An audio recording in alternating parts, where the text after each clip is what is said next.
남자가 혼자서 욕구를 해소하는 방법은 이미 많이 알려져 있습니다. 영상을 보고 하는 것부터 사진과 글을 보고 하기도 하며 심지어는 상상으로도 해결이 가능하죠. 반면 여자들의 자기 위로에 대한 정보는 많이 없습니다. 여자는 어떤 것을 보고 무엇을 생각하며 또 일주일에 몇 번이나 어떻게 해결을 할까요? 그래서 오늘은 여자들이 자기 위로를 얼마나 많이 하는지 또 어떻게 하는지 알아보겠습니다. 아직 모르고 계셨다면 영상을 끝까지 시청해 주세요. 구독과 좋아요, 알림 설정 사랑합니다. 남자는 혼자서 자신을 위로하는 다양한 방법이 있습니다. 많은 사람들이 주로 하는 영상을 보고 손으로 하는 것부터 시작해서 자신이 좋아하는 여자의 사진을 보고 하기도 하며 자극적인 글을 보면서 하기도 합니다. 기구를 사용하기도 하고요. 심지어는 아무런 미디어가 없어도 눈을 감고 상상만으로도 해결이 가능합니다. 반면 여자는 하기는 하는 것이며 한다면 어떤 것을 보고 누굴 생각하며 또 일주일에 몇 번이나 어떻게 해결하는지 남자들이라면 한 번쯤 궁금해 해보셨을 겁니다. 하지만 여자들은 자신들이 아는 자기 위로 행위를 부끄러워하고 숨기려고 합니다. 친한 사이에도 이런 말은 하지 않죠. 그렇다 보니 정확하게 알 수가 없습니다.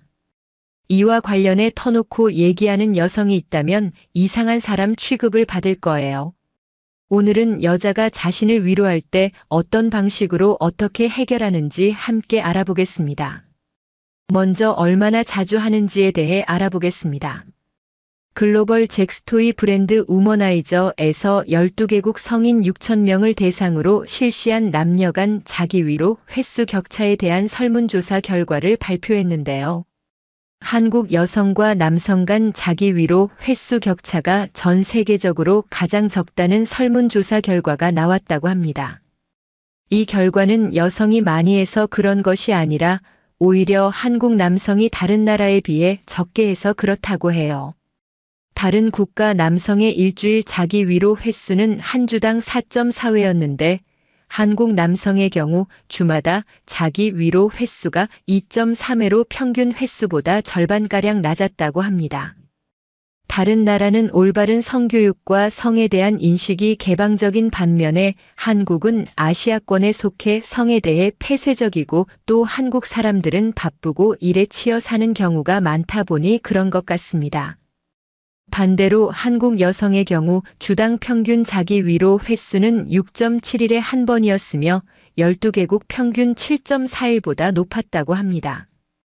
남자들은 결혼 유무와 상관없이 자기 위로는 그냥 해야 하는 하루의 마침표 같은 것이죠. 그럼 여자들은 남자들처럼 성욕을 느낄 때 어떻게 해결할까요? 여자들도 남자들처럼 욕구가 강해서 동영상을 시청하고 자신이 좋아하는 연예인 등의 사진이나 글을 보며 혹은 상상으로 자기 위로를 할까요? 30대부터는 여자의 성욕이 더 강하다고 하는데 말이죠. 이를 궁금해한 케이스 웨스턴 리저브 대학 심리학과 로이 바우마이스터 교수도 이 질문에 대한 답이 궁금해 논문들을 찾기 시작했습니다. 1965년부터 현재까지 모든 논문, 특히 남녀의 욕구 차이를 다룬 모든 논문을 정리를 했습니다. 첫 번째 연구에서는 성적 욕구를 얼마나 자주 느끼냐는 질문에 의식적으로 일주일에 서너 번 이상 욕구를 느낀다고 남성은 92%, 여성은 52%가 답했다고 합니다. 남성이 압도적으로 높지만 여성도 상당히 욕구가 높다는 걸 알 수 있습니다. 그러면 남자와 여자의 잠자리 생각에 빈도 차이가 있을까요? 욕구가 높으면 당연히 잠자리에 대해서 더 다양하고 많은 생각을 하겠죠.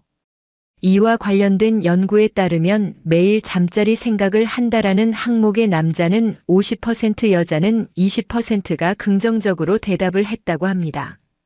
즉, 무의식적으로 남자나 여인, 여자나 성적 욕구를 느끼는 것이죠. 또 다른 연구에서는 일일 평균 성적 충동 횟수가 남자는 5회 정도, 여자는 2회 정도로 남자가 더 많긴 하지만 여자도 성적 충동을 꽤 많이 느끼고 있었다는 결과가 나왔습니다. 그렇다면 여자들은 이와 같은 욕구를 느낄 때 어떻게 해결을 할까요? 욕구가 생길 때마다 남자와 잘 수도 없는 노릇입니다. 여자들은 욕구가 생길 때 어떻게 해결을 하는지 알아보겠습니다. 첫 번째, 샤워기 수압을 이용해서 한다. 샤워를 하다가 그곳에 샤워 호스를 대고 수압을 강하게 만든 뒤 몇 분간 대고 있으면 절정을 느끼는 여성도 있다고 합니다. 혹시 샤워 시간이 오래 걸리는 여성이 있다면 한 번쯤 의심해 볼 만하겠죠. 두 번째, 손으로 해결한다. 가장 오래되고 자연스러운 유구한 역사를 가진 방법입니다. 손만 깨끗하게 유지한다면 번거로운 것도 없고 바로 할 수 있으니 간편합니다. 이는 약 3분의 1의 여성들이 선호하는 것으로 나타났습니다. 세 번째, 여성을 위한 동영상을 본다. 여성용 영상 시장은 점점 커지고 있습니다. 남성 소비자보다 충성도가 높다는 메리트도 있기 때문에 빠른 속도로 커지고 있죠. 여성의 기분을 잘 알아주는 친여성적인 스토리와 촬영 기법, 그리고 멋진 남자 배우들의 달콤한 속삭임, 아무래도 남성 위주의 하드함을 받아들이기 힘든 여성들도 많기 때문에 이와 같은 여성을 위한 영상도 꽤 선호되고 있다고 합니다. 약 4분의 1의 여성들이 선택했습니다. 네 번째, 남성을 위한 동영상을 본다. 남성을 위한 영상을 보는 여성도 꽤 높은 수치를 차지하고 있습니다. 아무래도 여성 전용 영상 시장이 커지고 있다. 한들 아직 남성용 시장에 비하면 작기 때문에 다양한 남성용 영상에서 기분이나 취향에 따라 작품을 골라볼 수 있다는 점 때문에 남성용 영상을 본다고 합니다. 특히 격렬하게 하고 싶은 생각이 들 때는 이쪽을 더 선호한다는 라는 대답도 있었습니다. 약 5분의 1이 안 되는 여성이 선택했습니다. 다섯 번째, 야릇한 기분이 되는 만화를 읽는다. 약 5분의 1 여성이 선택한 항목으로 현실적인 것은 받아들이기 힘들어하는 여성들이 선택하고 있는 방법이라고 합니다. 아무래도 좋아하는 이상형이 있는 그림체를 선택할 수 있고 영상과는 다르게 텍스트를 읽어가는 재미가 있기 때문에 꽤 수요가 있는 것 같습니다. 여섯 번째, 기구를 사용한다. 약 10분의 1의 여성들이 선택한 항목으로 여자의 자기 위로를 떠올릴 때 오이나 바나나 혹은 다른 기구 등을 떠올리시는 분이 많은데 생각보다 많은 이들이 기구를 사용하지는 않습니다. 이질감이 느껴져 거부감이 있는 것은 당연하고 관리와 소음 또한 신경 쓰이죠. 그래도 여유가 있다면 이쪽이 만족도가 더 높다는 대답을 했습니다. 요즘에는 1인 가구의 증가와 성인을 위한 무인용품점도 많기 때문에 앞으로 기구를 사용하는 여성이 점차 더 많아질 것으로 예상되네요.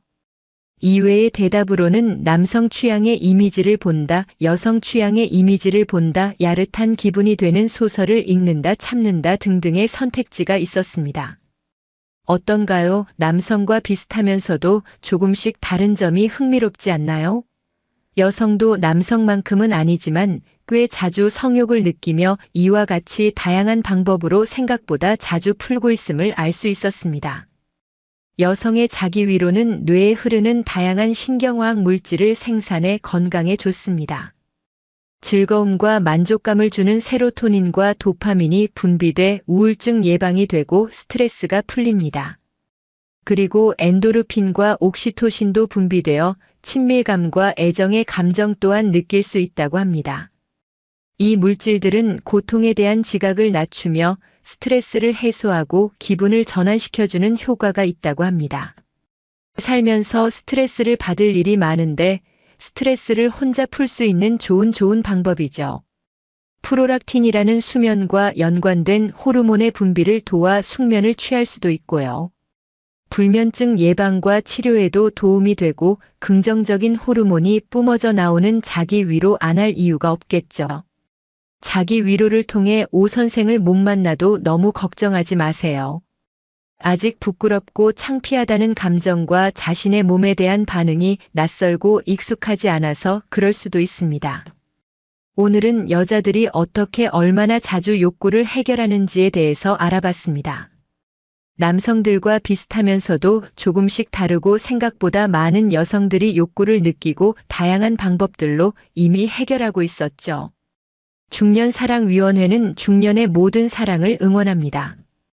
구독과 좋아요, 알림 설정 잊지 않으셨죠? 시청해주셔서 감사합니다. 사랑하지 않는 남자와 결혼하는 여자의 심리. 사랑하지도 않는 사람과 결혼을 얼핏 생각해선 잘 이해되지 않는 고민일 수 있겠다. 평생 동반자로 함께 할 사람을 찾는데 사랑 이 없이 관계를 만들어간다는 것이 어불성설처럼 들리기 때문이다. 하지만 여성들이 흔히 이용하는 인터넷 게시판엔 사랑하지 않는 남자와의 결혼과 관련된 이슈가 심심치 않게 올라온다. 이 남자에게 그리 끌리지 않는데 결혼을 전제로 만나야 하나 말아야 하나 하는 고민 말이다. 실제로 선자리를 통해 배우자감을 만나는 여자들이 부닥치게 되는 흔한 고민 중 하나인 것 같다. 인위적으로 만들어진 몇 번의 만남을 통해 사랑이 싹튼다는 것이 어렵기도 하고 중매의 특성상 결혼 여부에 대해 빨리 결정을 내려줘야 되기 때문이다. 따라서 중매를 통한 만남은 상대방의 진면목을 알기 전에 흐지부지 끝나게 되지 쉽고 그게 아니라면 결혼을 향한 급행열차가 될 수도 있다. 첫눈에 상대에게 끌리고 상대도 내게 끌려 서로가 마음에 맞는 결혼을 하게 된다면 다행이지만 그런 경우는 드문 것 같다.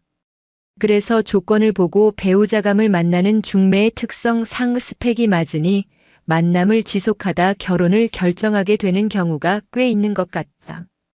결국 결혼 결정을 위해 제일 중요한 것은 사랑이라는 세간의 상식이 통하지 않는 경우가 생기는 것이다. 어찌되었든 사랑이라는 제1조건을 버리고 사랑하지도 않는 남자와 결혼하는 여자의 심리는 무엇일까? 사랑에 죽고 살며 사랑의 순정을 바치던 그녀들은 어디에 갔는가? 대체 왜 단 한 번의 가슴 떨림도 생기지 않는 남자와 평생 함께 살겠다 결심하게 되는 걸까? 남성도 마찬가지이겠지만 여성은 나이가 들수록 더욱 더 결혼에 대한 압박을 받게 된다. 본인이 결혼에 아무리 초연하고 쿨하다 하더라도 왜 결혼 안 해? 결혼 언제 할 거야? 이 질문을 수백 번쯤 받다 보면 이 사회에서 결혼하지 않고 살아간다는 것이 얼마나 힘든지 실감하게 된다. 우리 사회는 평범하지 않은 것을 비정상으로 간주하고 소수에 속하는 그들을 이상하다 칭하며 압박을 가한다. 대다수를 따라가지 않는 삶에 관대하지 못한 것이다. 세상에는 미혼자, 기혼자, 비혼자, 싱글맘, 독신자 등 다양한 삶의 형태가 있다는 것을 인정하지 못하고 기혼자가 되지 않는 그들에게 무언가 문제가 있을 거라고 단정 짓는다. 우리들은 남의 삶에 대해 쉽게 말하지만 그 속에는 다수를 따르지 않는 소수자에 대한 폭력이 잠재해 있다.